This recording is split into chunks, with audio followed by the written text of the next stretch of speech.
The sirens wailed against the Florida twilight. The twisted metal of a Range Rover rested on the shoulder of South Beach Road, right there in the dirt. And just like that, the cameras flashed, the crowd froze, and the world watched a king fall from his throne. Again. Welcome to Starscope Report. Join us as we uncover Hollywood drama, music industry shakeups, and viral influencer scandals.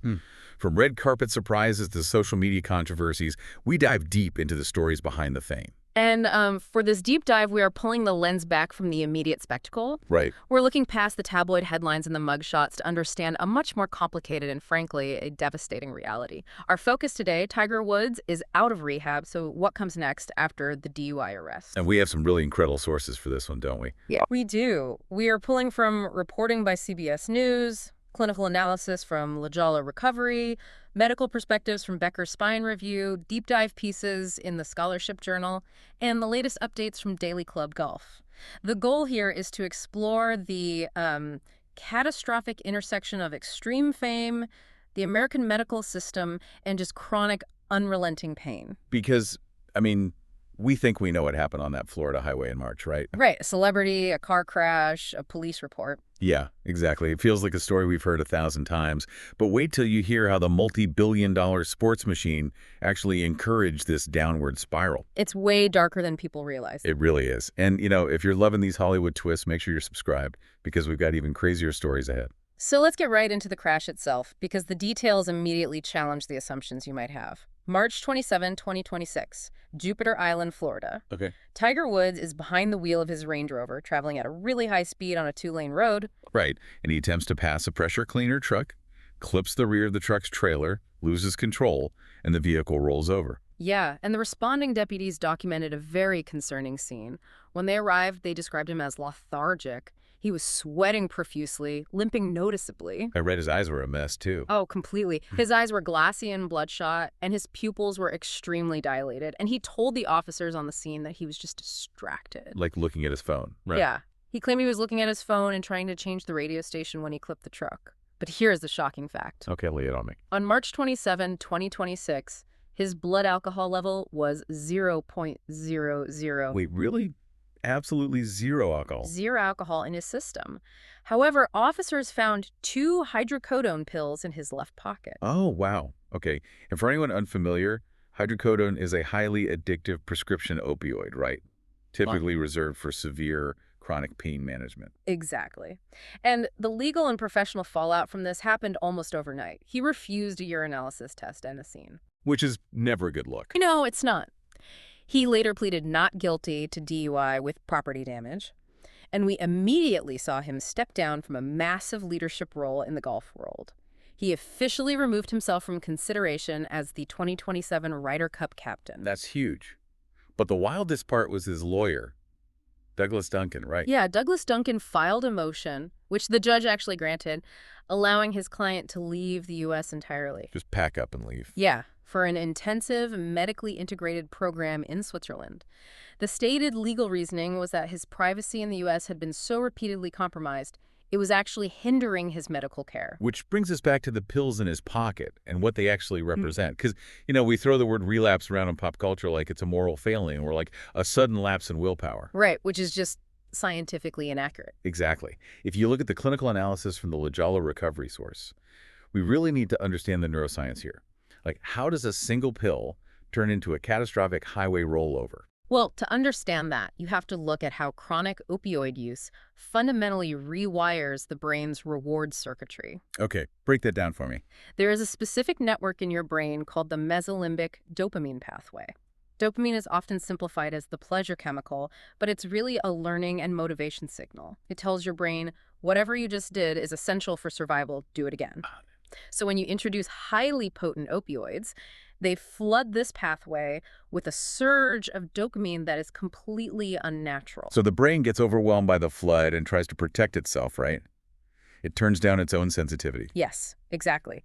The brain downregulates. It literally reduces the number of dopamine receptors available. As a result, the person's baseline drops drastically. Meaning normal stuff doesn't feel good anymore. Right. Suddenly, ordinary sources of satisfaction, a great meal, spending time with your kids, even the thrill of sinking a putt on the 18th hole, produce an incredibly diminished response. The brain begins to require the opioid just to reach a normal, functioning baseline. And when you take it away, When the substance is removed, the brain sends out alarms that feel like a literal survival threat. It's a chronic physiological disease, much like asthma. I always picture it like a hijacked pilot. Oh, I like that. Yeah, you're sitting there in the cockpit, you have your hands on the yoke, and you firmly believe you're flying the plane. But underneath the floorboards, your brain's dopamine system has severed the cables and completely taken over the controls. That is a perfect analogy. But I keep getting stuck on the money aspect of this. Like, if I have $1 billion, unlimited resources, and access to the best private healthcare on the planet, I can hire an entire hospital wing to keep me clean. Why couldn't a billionaire athlete just build a bubble to stop this from happening? So the Lodgella recovery analysis tackles that exact paradox. They call it the fame factor. The fame factor. Yeah. Wealth and fame do not build a protective bubble. They actually build an impenetrable barrier to accountability. Think about the financial ecosystem surrounding a global icon. Okay, the managers, the agents. Exactly. You have an entourage whose own livelihoods, mortgages, and careers depend entirely on the star continuing to perform.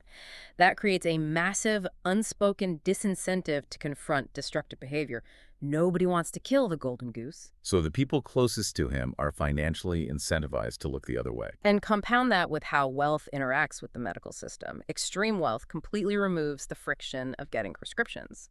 You can pay out of pocket for unlimited access to private physicians who are willing to prescribe. That is so dangerous. Plus, his entire identity is wrapped up in physical dominance, right? Yes, identity fusion. Admitting you've lost control to a chemical substance is an ego death that the superstar identity fights against at all costs. The weirdest part about finding those pills in his pocket in 2026 isn't the pills themselves. It's the fact that to understand the 2026 crash, you have to look back 9 years to Memorial Day 2017. The echoes of 2017 are just eerie. Right. Police dash cam footage captured him asleep at the wheel of his damaged Mercedes at 2.0 in the morning. The engine was still running, right turn signal flashing, 2 flat tires, and again, 0 alcohol. 0. Instead, it was a cocktail of Vicodin, Dilaudid, Xanax, Ambien, and THC. Yeah, the Scholarship Journal published a brilliant analysis of this, breaking down what they termed the DUI myth. Because the media painted it as a bender, right? Exactly. Late night, wrecked car, mugshot. It fit the tabloid template perfectly. But the article argues aggressively that it was not a party gone wrong. It was a catastrophic biological system failure. We really need to explain the Ambien factor they mentioned in that article because it is terrifying when you actually understand how it works. It really is. So Ambien is a heavy sleep medication, but it can create a physiological state known as complex wakefulness. Which means what exactly? It essentially splits the brain's functions. The motor cortex, the part that controls physical movement and deeply ingrained habits like driving a car, remains awake.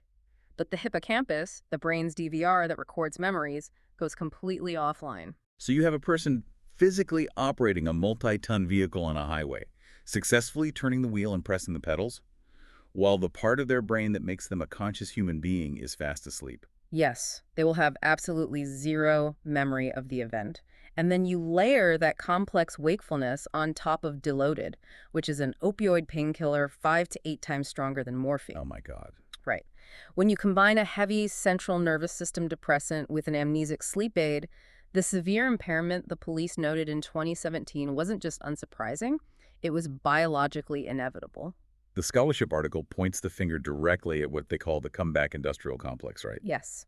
The athletic infrastructure that essentially treats pain management as sanctioned chemical warfare on the human nervous system, all to keep the billion-dollar asset on the field. The hypocrisy of how we view this is just deafening. Think about it. Imagine a CEO slumped over their desk after a 72-hour crunch fueled by stimulants. We call it dedication. We absolutely do. But when an athlete uses medications to survive their own legend on the side of a road, we call it a fall from grace.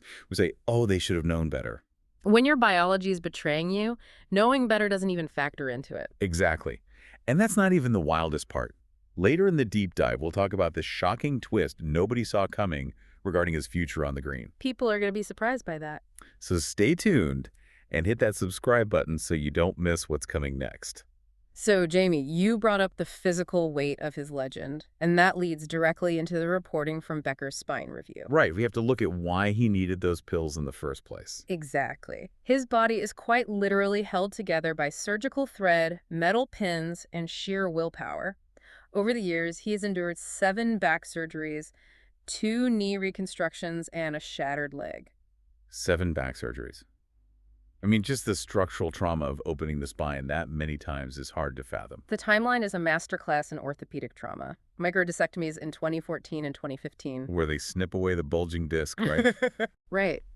Then by 2017, an L5-S1 spinal fusion. Then the 2021 rollover crash that shattered his leg. In 2024, a micro-decompression. And then in 2025, an incredible 7th back surgery.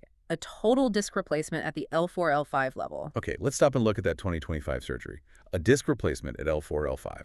That specific location is directly above the spinal fusion he had in 2017. That's not a coincidence, is it? Not at all. It is a textbook demonstration of failed back surgery syndrome. When a surgeon performs a fusion welding 2 vertebrae together, the mechanical stress of the body doesn't just disappear. Especially not the mechanical stress of a professional golf swing. That requires explosive spinal rotation. Exactly. Because that L5-S1 segment can no longer absorb any of that rotational torque, all of that kinetic energy is violently transferred to the adjacent segments above and below it. So the fusion basically put a ticking clock on the disc right above it. Yes. Welding the lower spine made the eventual collapse of the upper disc structurally inevitable. And Becker's spine review uses this to highlight 2 massive failures in American spine care. First, the overtreatment of the wealthy versus the undertreatment of the poor. Because extreme wealth evaporates all the friction, right? Yeah. There's no insurance adjuster telling a billionaire athlete to wait 6 months for surgery. Exactly. And honestly, doctors are human. The impulse to help a patient in genuine agony is compounded by the reputational reward of fixing a global sports icon. No doctor gets famous for talking a superstar out of a high-profile surgery. It feels like the doctors were a pit crew, you know? The pit crew. Yeah, a pit crew that only cared about frantically patching the tires to keep the car on the track for one more lap, completely ignoring that the engine was about to explode. That captures it perfectly. The medical analysis refers to it as the accountability gap. Over 10 years and 7 spinal procedures, no single doctor owned the overarching surgical sequence. You just fixed the immediate problem in front of them. Right. But the machine is broken, and now he is officially out of rehab. According to Daily Club Golf, he landed via private jet in Palm Beach, Florida. After more than 2 months in that Swiss clinic. And that wasn't just a standard 30-day detox, right? No, it was an intensive program focused on deep psychological work and non-opioid pain management strategies. Which is huge. But he has a critical court date coming up on July 7, 2026. He does. And despite missing all 4 majors for the 2nd straight year, the golf rumors are already swirling. Polymarket actually gives a 43% chance that he plays a PGA Tour-sanctioned event in 2026. Wait, 43%? That is insane. The Bay Current Classic in Japan even used his image in a promotional graphic for October 2026. So the industry is basically manifesting his return. And he's staying connected. Daily Club Golf noted he was texting Nelly Korda to finish it off before her win, and he was glued to the screen watching Rory McIlroy win the Masters. Which forces you to confront a really uncomfortable paradox.